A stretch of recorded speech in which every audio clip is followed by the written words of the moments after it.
안녕하세요. 임용환입니다. 지난 시간에 창왕의 즉위와 개혁내각의 출범까지 말씀을 드렸습니다. 그 내각, 개혁내각이 아니라 거국 중립내각을 빙자한 개혁내각. 그 내각의 성격에 대해서 조금 더 추가 설명을 해야 될 것 같습니다.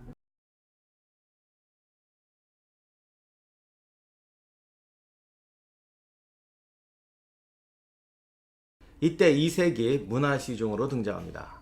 여기서 이제 이색의 정치적 입장에 대해서 약간 말씀을 드려야 할 것 같은데, 이색은 일찍이 원나라에 가서 과거에 급제해서 그쪽에서 잠깐 관료 생활도 했었고, 고려로 돌아와서는 흔히 우리가 말하는 신진사대부, 꼭 신진사대부라고 하기도 좀 그런데, 아무튼 나중에 조선을 이끌어갔던, 특히 주자성리학, 뭐 흔히 송학이라고 하는 주자성리학을 보급하고 그 이념을 무장한 관료들을 양성해내는 대부와 같았던 인물이죠. 공민왕이 성균관을 제가 이것도 물론 이색의 건이었다고 하는데, 그 선비들을 길러낼 때 그때 성균관 총장 같은 직을 맡았던 사람이 이색입니다. 그만큼 이색은 우리가 흔히 말하는 이제 신진사대부들에게서도 상당한 명망이 있었고, 그 당시 특히 정도전 같은 경우도 자기 아버님이 이색하고 친하다 하여간 통했다, 뭐 절에서 하룻밤 만났대요. 아무튼 뜻이 통했다, 이런 식으로 이색과 인연을 다 강조할 정도로 그만한 어떤 정신적 정치적 입지가 있었던 사람입니다. 그리고 물론 이색은 개혁적인 인물이었어요. 다만 과거제도 개혁이나 그 사전제도 개혁할 때 보면은 우리가 아는 어떤 조선의 정도전 조준의 개혁안보다는 항상 이제 보수적인 경향을 보입니다. 다만 이 보수적인 경향이라는 것이 근원적인, 이렇게 가야 된다는 근원적인 목표의 차이인지, 아니면 그것을 시행하는 과정. 우리가 이제 역사에서 개혁파와 보수파 이렇게 나누는 거 참 좋아하시는데, 이게 그 소위 보수파로 불리는 사람들 중에는, 또는 온건파로 불리는 사람들 중에는 항상 두 가지 성향이 있어요. 물론 이거를 이제 보수파와 온건파로 구별하기도 하는데, 점진적으로 하자, 또는 방법이 이 길이 아니라 이렇게 돌아가야 된다라고 말하는 사람과, 나 거기 아예 안 갈래 하는 사람이 있는데, 이색은 거기에 가지 않겠다라고 말했던 사람은 아닙니다. 고려사회 개혁이 필요하다는 건 인정했던 사람인데, 목표를 낮게 설정한 것인지 그 가는 과정을 천천히 가야 한다라고 말했던 것인지는 조금 애매해요.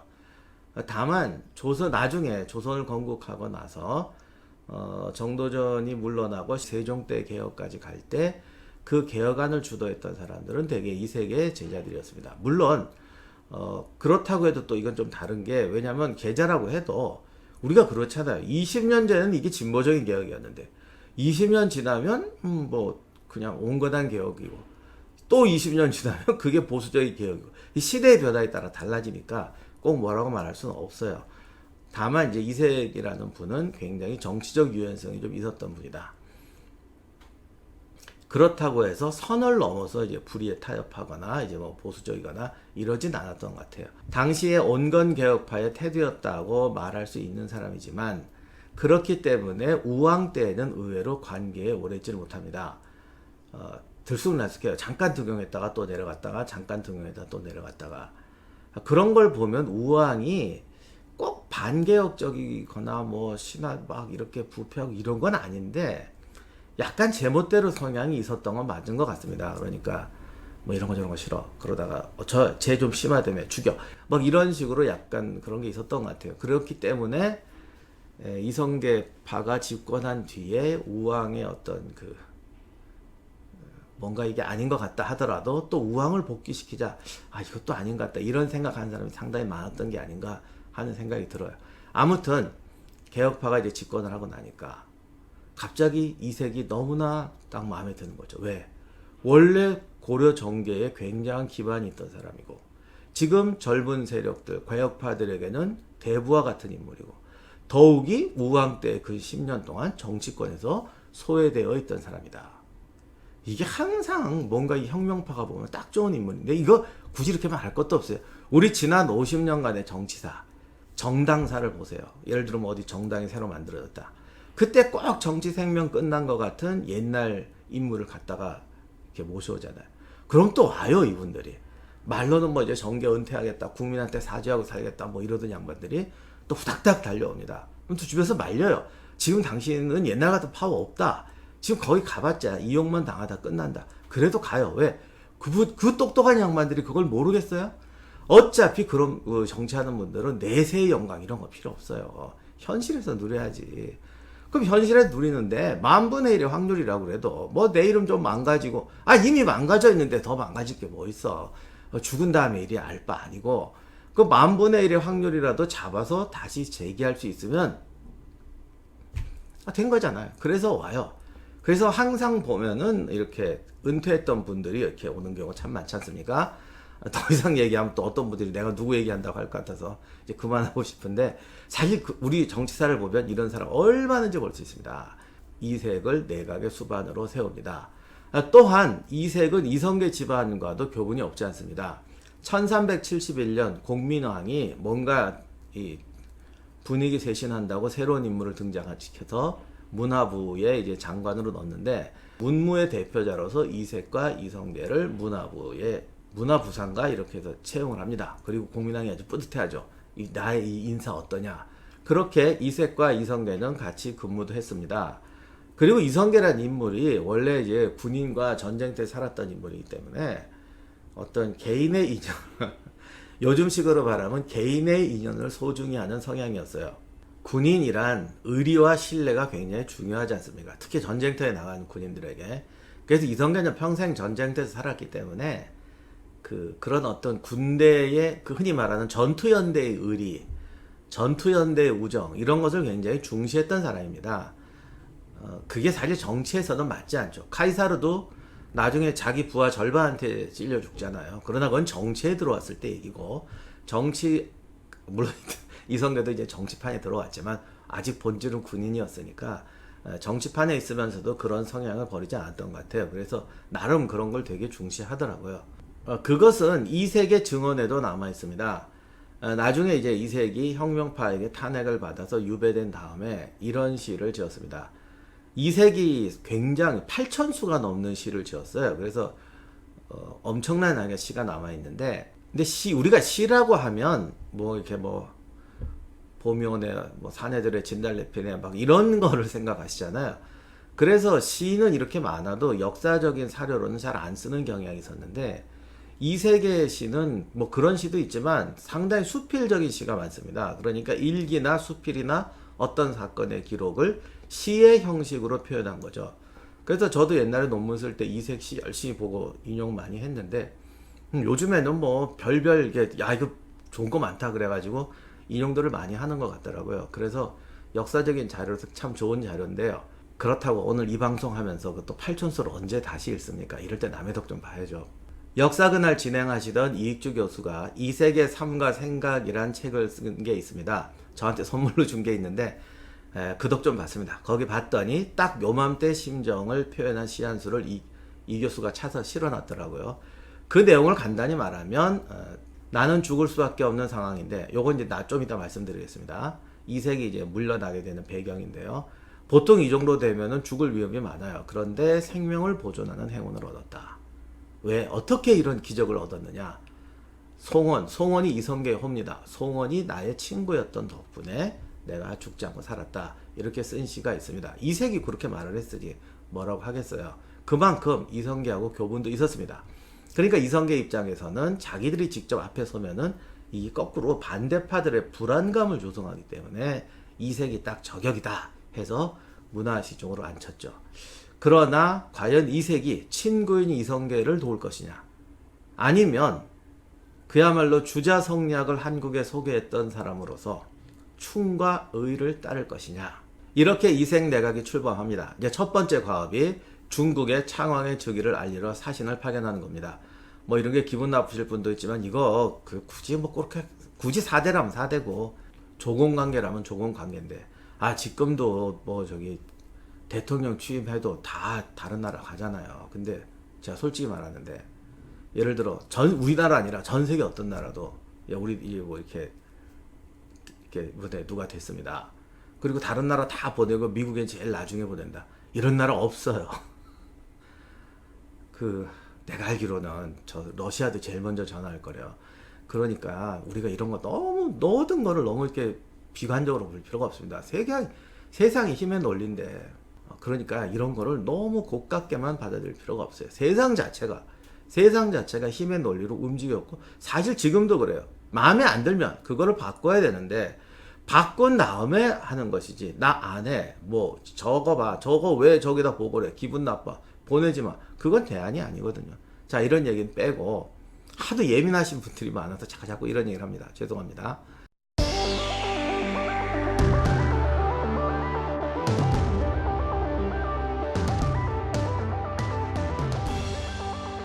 이제 중국에 가야 되는데 뭐 당시 기록에는 당시 중국하고 관계 워낙 껄끄러운 데다가 특히 주원장이 또 사납잖아요. 거기다가 얼마 전에 요동정벌까지 했었어요. 그러니 이게 또 저 아저씨가 본보기로 무슨 짓을 할지 모른다. 이게 왜냐면 고려 때부터 가면은 갑자기 뭐 사신들 구금하고 군기 잡고 이런 게 되게 많았거든요. 군기 잡는 데다 갑질하고 그런 거 많았죠. 그래서 다들 두려워하는데 이색이 자청해서 갔다고 되어 있습니다. 잘 모르겠지만 이건 조금 이색의 그 행동을 비하하는 데서 나오는 기록이지만 아무튼 갔습니다. 그러면서 자기의 수제자인 이승인을 데려갑니다. 자, 이렇게 되면 사람들 입장에서는 불안할 거 아닙니까? 이색이 자청해서 간다. 가서 명나라에 가서 무슨 말을 하죠? 사실 이성계 이거 불법적인 권력 찬탈입니다. 좀 당신네들이 관여해서 어떻게 해주십시오. 이렇게 말할 수도 있지 않습니까? 실제로 당시 이색은 명에 가서 관리를 파견해서 고려를 감시해달라. 그리고 창왕에 직접 와서 명황제를 만나게 해달라라고 요청했다고 되어 있습니다. 그거는 거짓말은 아닌 것 같아요. 일종의 왜냐면 이색도 이제 최후의 고려 왕조를 위한 최후의 모험수였으니까.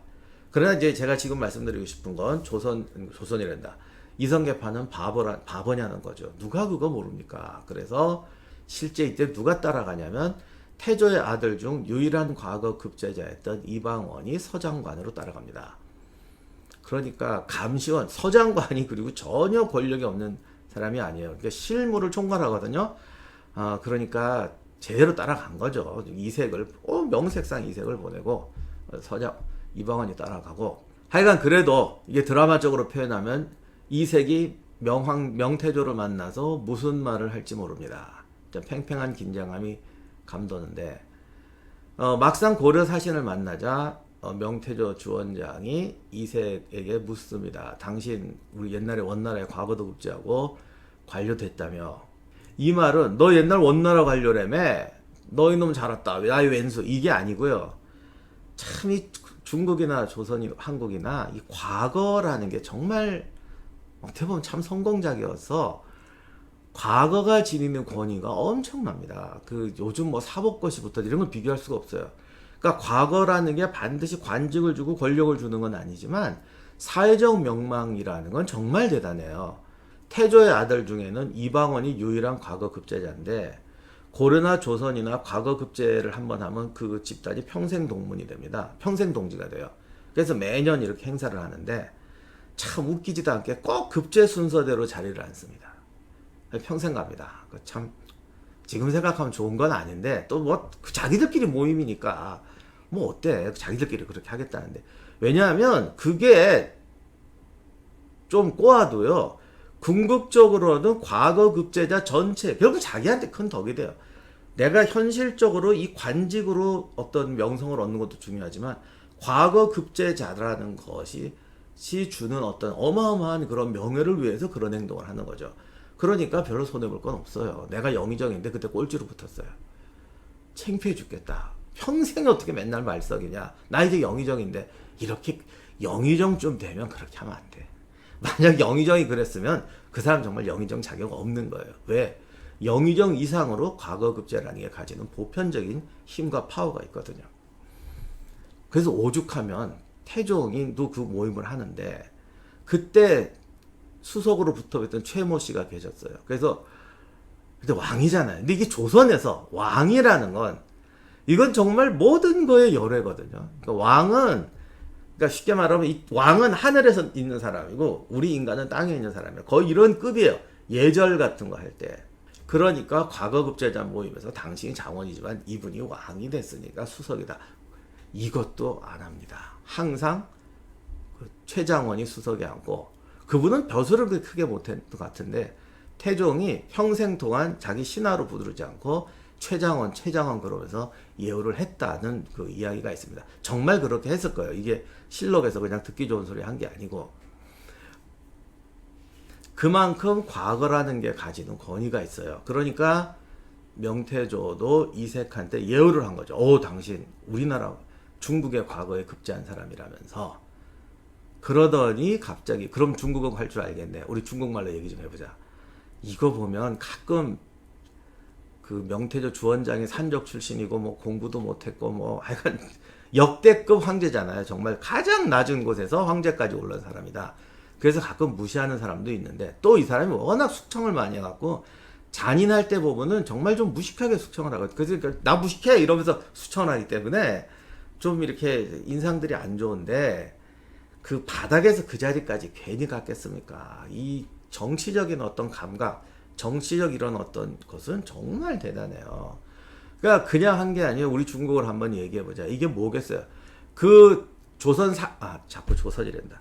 고려 사신팀의 구성을 알고 거기 이방원이 왔다는 거 모르겠어요. 벌써 보고 다 들어갔지. 그걸 아니까 중국어로 이야기하자. 다시 말하면 너 하고 싶은 얘기 한번 해봐라. 이거죠. 물론 통역도 있고 뭐도 있지만 그래도 이렇게 얘기하는 거 다르지 않습니까? 또 통역이 또 100% 이쪽에다 통역한다는 비전도 없고, 그렇게 해서 중국어로 얘기를 합니다. 그런데 주원장은 남쪽 안희성 출신입니다. 이색은 북경에서 북방의 정통 중국어, 당시에는 요즘 말로 하면 정통 북경어로 중국어를 했던 사람입니다. 사투리가 심해서 말이 안 통합니다. 에이, 뭐 그 정도도 안 통하겠냐. 여러분, 한국 사람끼리도요, 옛날 지금 우리나라 방송이 돼가지고 지금은 사투리가 아니에요. 진짜 그 옛날 사투리 있잖아요. 일제시대만 해도 만나면요, 저 남쪽 분하고 북쪽 분이 만나면 의사소통이 안 됐어요. 이거 내가 직접 들은 얘기인데, 저 북쪽 분하고 남쪽 분하고 일제시대 때 만나서 계약 기숙사에서 같이 만났는데 말이 안 통하는 거예요. 나중에 이제 물어봐요. 야, 솔직히 말해봐라. 너 내 말 어디까지 알아들었냐? 한 30% 알아들었다고. 그래서 다음날부터 외국어로 얘기했대. 하여간 그 정도였습니다. 그 중국은 우리나라보다 훨씬 넓습니다. 그래서 옛날 중국에서 하던 말이 모택동 목소리를 아는 사람이 별로 없다. 왜냐하면 당시 이제 마오쩌둥 시대에 이제 라디오 연설 같은 거 참 많이 하는데, 원래 이 독재자의 특징이 훈시잖아요. 그래서 훈시 많이 하는데 사투리 때문에 알아들을 수가 없는 거예요. 그러니까 지역이 다른 사람들은. 그래서 그렇다고 자막을 넣지? 라디오는 자막 못 넣고 TV에 또 자막을 넣어도 1970년대 중국의 문맹률이 어마어마했습니다. 그러니까 할 수 없이 성우들이 더빙을 했어요. 그래서 평생 동안 마오쩌둥 목소리를 못 들어보거나 저 사람 성우의 목소리를 마오쩌둥 목소리로 알고 있는 사람이 어마어마하게 많았다고 그러죠. 그러니까 이색하고 이 명태조의 말이 안 통했던 건 사실입니다. 그러니까 이 명태조가 야, 이거 뭐 하도 못 알아듣겠네. 이거 꼭 나하추가 하는 말 같잖아. 그러니까 나하추가 원래 몽고족이니까요. 이렇게 말을 했다고 그러는데, 근데 이 사람이 황제된 지가 언제예요? 그리고 주원장은 통치에 관해서는 겉으로는 완전히 무슨 조폭처럼 굴지만 속으로는 보통 사람 아니거든요. 상당히 알아들었을 수도 있어요. 그런데 야, 이거 하도 못 알아듣다 이렇게 말이 쓸 수도 있죠. 그러니까 내용을 알 수가 없어요. 이색이 돌아오면서 이런 말을 했다고 그래요. 명태조는 마음에 주장이 없다. 이게 좀 성리학적인 용어인데, 그러니까 어떤 정의와 진리를 지키려는 이런 의지가 없고, 뭔가 세상을 그러니까 세상의 근본을 쫓아가려는 이런 자세가 안 돼 있고 그냥 지멋대로 좀 산만하다 이런 뜻인데, 내가 반드시 물어볼 거라고 생각한 거. 그러니까 이거죠. 우왕이 정말 신돈의 아들 맞냐? 이성계가 이게 쿠데타냐 혁명이냐? 뭐 이런 거 물어볼 줄 알았는데 하나도 안 묻고 뭐 이상한 허접한 것만 물어보더라. 이렇게 말했다고 그래요. 이게 뭔 말입니까? 중국어로 뭔가 얘기를 했다는 거잖아요. 그런데 주변 사람들이 의심하니까 이색이 이렇게 말을 했어요. 우리 결론을 말하면 너 말이 안 통해서, 또는 좀 사람이 이상해서 그 제대로 된 얘기는 못했다라는 뜻인데 정말일 수도 있고 아닐 수도 있죠. 왜냐하면 정말 심오한 얘기를 하거나 말을 알아들었어도 나 그 얘기했어. 내가 그래서 여기 우왕은 신돈의 아들 아니라고 그랬어. 정통왕 맞다고 그랬어. 그걸 얘기할 거예요? 모르는 겁니다. 아무튼 이런저런 또 물론 여기 여러분이 또 많은 의문이 들 겁니다. 그 당시 통역도 있었다는데 어쩌고저쩌고. 그러니까 그런 거를 우리가 다 어떻게 검증할 수는 없지만 아무튼 이 지금 나와 있는 기록은 이렇게 해석할 수도 있고 저렇게 해석할 수도 있다. 이런 점은 여러분이 인식하면 좋겠습니다.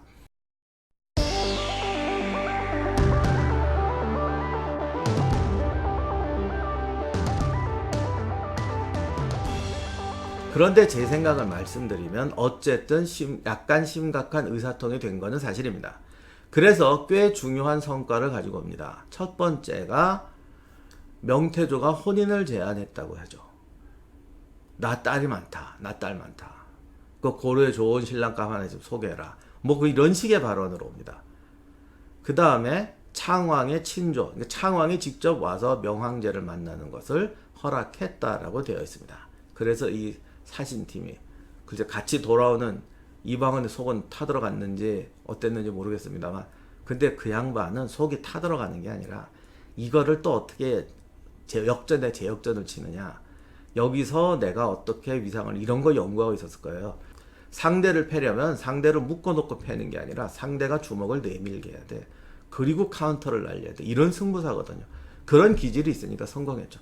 뭐 아무튼 그건 나중 얘기고 이세계 마쿠 공작 또는 중국어 대화가 어떻게든 성공했는지 이런 허락을 가지고 옵니다. 이렇게 되니까 이성계파, 회군파는 발칵 뒤집혔을 겁니다. 그런데 정말 똑똑한 사람들은 여기에 또 함정이 있다는 걸 알죠. 명태조는 저울질을 하는 것이지 아직 저쪽 편을 든 거 아니다. 그 사람 입장에서야 신돈이 왕씨든 아니든 뭔 상관이 있어요. 뭐 이게 이 회군이 뭐 정당한 거냐 그것도 하나도 안 중요해요. 지금 새로운 정권이 쓰는 게 나한테 유리하냐 옛날 정권이 나한테 유리하냐 이거 저울질하고 있죠. 그런데 그걸 어떻게 판단해? 던져놓고 하는 걸 봐서 자기한테 좋은 걸 가져오고 진심으로 가져오는 사람 선택하면 되는 거예요. 이게 가진 자의 여유죠. 왜 내가 어렵게 판단해요? 뭐 관상을 봐. 저 사람 말이 진짜일까? 이세계 그래도 원나라 과거 급제자라는데 그 무식한 부장인 이성계보다는 그래도 재편되는 게 낫지 않을까? 이런 식으로 고민 안 합니다. 그랬으면 주원장도 명황제 못했어요. 미끼 던져놓고 보자. 싸워서 이긴 애가 나한테 와라. 이렇게 하는 겁니다. 그래서 이 말에 보면 가만히 보면 보세요. 친조하라 그랬잖아요. 더욱이 나 혼인할 용의까지 있다고 그랬어요. 그런데 황제의 혼인이면은 벌써 결정하고 와야지. 나 저기 너 사위 삼을게. 아니면 혼인하자. 이렇게 할 텐데 그냥 좋은 남자 있으면 소개해라. 왕실도 아니야. 좋은 남자 있으면 소개해라. 아니 근데 A쪽으로 해석해보면 황제의 딸하고 결혼할 사람이 누굽니까? 결국 고려에서는 왕 아니면 황제의 딸하고 결혼 못하는 거죠. 그런데 이 똑똑한 사람이 없지 않았던 이 이성계파 입장에서 보면 아니야 이건 저울질이야. 왜? 아니 그러면 당장 이게 한다고 그러지. 세상에 어느 나라 황제가 야 니네 동네에 있는 좋은 똑똑한 집 소개해라 이렇게 말합니까? 안 그래요? 이거는 그냥 던져 놓는 겁니다. 이럴 수도 있고 저럴 수도 있다. 나한테 잘 보여라 라는 뜻입니다. 라고 정확히 해석을 했을 겁니다. 아무튼 개혁파로서는 이 혼인을 막아야 됩니다. 혼인을 막으려면 창왕이 중국에 가는 걸 막아야 합니다. 명태조는 이석의 입장에서 보면 또 한 가지 서운한 조치를 합니다. 명나라 관원을 고려에 보내서 감시해달라고 했는데 이게 글쎄 무슨 신탁통치 받는 그런 뜻이겠어요? 와서 이제 창왕을 좀 보호해주고 이 친조 황제의 명령이다. 저기 좀 우린 기분 나쁘지만 뭐 그렇게 해야겠죠. 그때는 황제의 명령이다. 창왕의 몇 월 며칠까지 반드시 중국에 올 것. 이런 식으로 좀 강하게 때려주고 그걸 같이 관원까지 와서 지원해 줘야 창왕이 갈 수 있잖아요. 그걸 기대했던 것 같은데 그건 또 안 합니다. 회군파 입장에서 보면 창왕의 친조는 반드시 막아야 합니다. 그래서 뭐 엄청난 마쿠 공작을 마쿠가 뭐야 대놓고 공작을 했겠죠. 근데 재미난 건 고려사에는 또 이걸 안 떠나요. 이렇게 되면 이제 어쨌든 창왕이 현재는 왕이기 때문에 자신들이 무력 권력을 쥐고 왕을 이거 압박했다라는 게 돼버리니까. 그래서 이제 9월 달에 6월에 시작한 이 창왕의 친조 요청이 9월에 중지가 되는데, 어머니였던 금비 이씨가 창왕이 나이도 어린데 중국에 가면 안 된다, 그렇게 해서 도당에 얘기해서 중지시켰다라고 적어놨습니다. 솔직히 이거 믿을 사람이 누가 있겠습니까만, 하여간 뭐 그렇게 중지됐답니다. 창왕의 친조 시도는 이렇게 실패로 들어갑니다. 이 사건은 회군파에게 굉장한 위기의식을 줬을 거예요. 아, 창왕을 이대로 둬서는 안 되겠다는 생각이 당연히 들었을 것이고, 이 거국 중립 내각의 수반이었던 이색이 위험 인물이다, 우리가 제어할 수 없다라는 인상을 주었던 것 같습니다.